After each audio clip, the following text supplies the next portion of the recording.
Salut à tous et bienvenue sur Hashtag Protestante 2.0, c'est lundi le 15 juin, je suis heureuse de vous retrouver à Mitesheim dans la cuisine du presbytère et pour ce matin, je vous propose la lecture issue du livre des Actes des Apôtres. On est au 4e chapitre à partir du verset 8 à 21. C'est le moment où Pierre et Jean justement se retrouvent devant le conseil supérieur et ils vont devoir discuter et puis Pierre et Jean vont avoir le temps d'exprimer leur foi. Il est dit, alors Pierre, rempli du Saint-Esprit, leur dit, chef du peuple et anciens, nous interroge aujourd'hui à propos du bienfait à un infirme. On nous demande comment cet homme a été guéri. Eh bien, il faut que vous le sachiez, vous tous, ainsi que tout le peuple d'Israël. Si cet homme se présente devant vous en bonne santé, c'est par le pouvoir du nom de Jésus-Christ de Nazareth, celui que vous avez cloué sur la croix et que Dieu a ramené d'entre les morts. Jésus est celui dont l'Écriture affirme les pierres que vous, les bâtisseurs, avez rejetées est devenue la pierre principale. Le salut ne s'obtient qu'en lui, car nulle part, dans le monde entier, Dieu n'a donné aux êtres humains quelqu'un d'autre par qui nous pourrions être sauvés. Les membres du conseil étaient très étonnés car ils voyaient l'assurance de Pierre et de Jean et se rendaient compte en même temps que c'étaient des hommes simples et sans instruction. Ils reconnaissaient en eux des compagnons de Jésus. Mais ils voyaient aussi l'homme guéri qui se tenait auprès d'eux et ils ne trouvaient rien à répondre. Ils leur ordonnèrent alors de sortir de la salle du conseil et se mirent à discuter entre eux. Ils se disaient, que ferons-nous de ces gens? Car tous les habitants de Jérusalem savent clairement que ce miracle évident a été réalisé par eux. Et nous ne pouvons pas le nier. Mais il ne faut pas que la nouvelle de cette affaire se répande davantage parmi le peuple. Nous allons donc leur défendre avec des menaces de parler encore à qui que ce soit au nom de Jésus. Ils les rappelèrent et leur interdirent catégoriquement de parler ou d'enseigner au nom de Jésus. Mais Pierre et Jean leur répondirent, « Jugez vous-même s'il est juste devant Dieu de vous obéir à vous plutôt qu'à lui. Quant à nous, nous ne pouvons pas renoncer à parler de ce que nous avons vu et entendu. » Les membres du conseil les menacèrent de nouveau, puis les relâchèrent. Ils ne trouvaient aucun moyen de les punir, car tout le peuple louait Dieu de ce qui était arrivé. Le succès de l'enseignement des apôtres, eh bien, est là. Il est comme celui de Jésus. Et ce succès menace directement le pouvoir, les autorités religieuses sur le peuple, justement.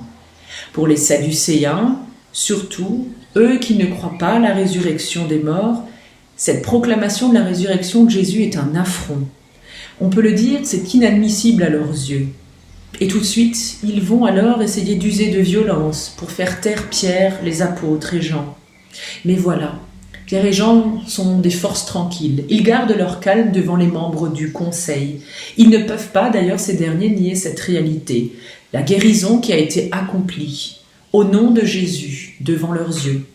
Ils sont déstabilisés devant l'assurance de ces deux hommes. D'ailleurs, ils diront d'eux-mêmes qu'ils sont sans instruction et qu'ils sont des gens simples. Et donc, malgré eux, ils vont reconnaître la force de l'esprit qui anime Pierre et Jean. Ainsi donc, tout peut arriver au nom du Seigneur. Je vous invite à la prière avec les mots d'André Dumas dans « 100 prières possibles ». Et c'est une prière que nous pouvons adresser à notre Église, nos églises, à nous qui formons ces églises. Quand je pense à l'Église, je la voudrais telle qu'elle n'est pas, attirante, engageante, percutante, militante, sans doute aussi variée, universelle, secrète et évidente, riche et nourricière, pauvre et véridique, surprenante et solide. Bref, j'aimerais, mon Dieu, que ton Église, qui est notre Église, m'offre tout ce que je ne lui donne pas. Tu la connais aussi bien et mieux que moi, cette Église qui fume souvent, à peine comme une bougie épuisée. Tu la connais trop petite pour ta grandeur et trop grande aussi pour notre petitesse.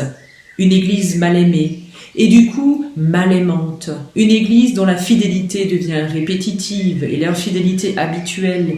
Une Église qui se paye de mots qui contribuent à enténébrer la vie de bons sentiments inutiles et d'accusations décourageantes.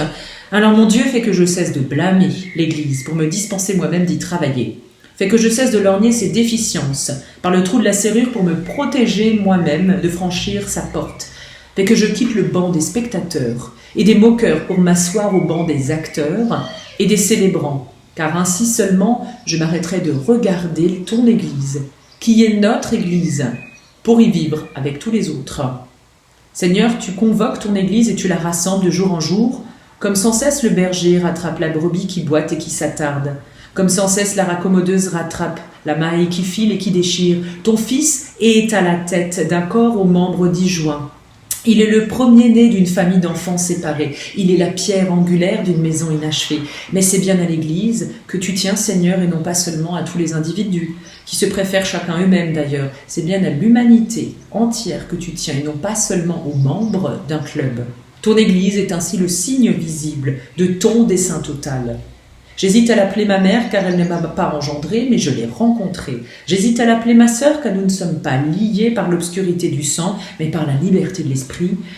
Mais je veux bien l'appeler ma famille car je suis attachée, pour le pire et pour le meilleur à elle. C'est ma nouvelle famille, dont tu es l'initiateur, ton Fils le libérateur et ton Esprit le rassembleur. Amen. En vous souhaitant encore une journée bénie, dans la grâce et la paix de notre Seigneur, et rendez-vous demain matin pour la prière du petit-déj. Et ce dimanche, rendez-vous hebdomadaire à 11h avec la vidéo proposée par un de nos collègues de notre union d'église. À demain.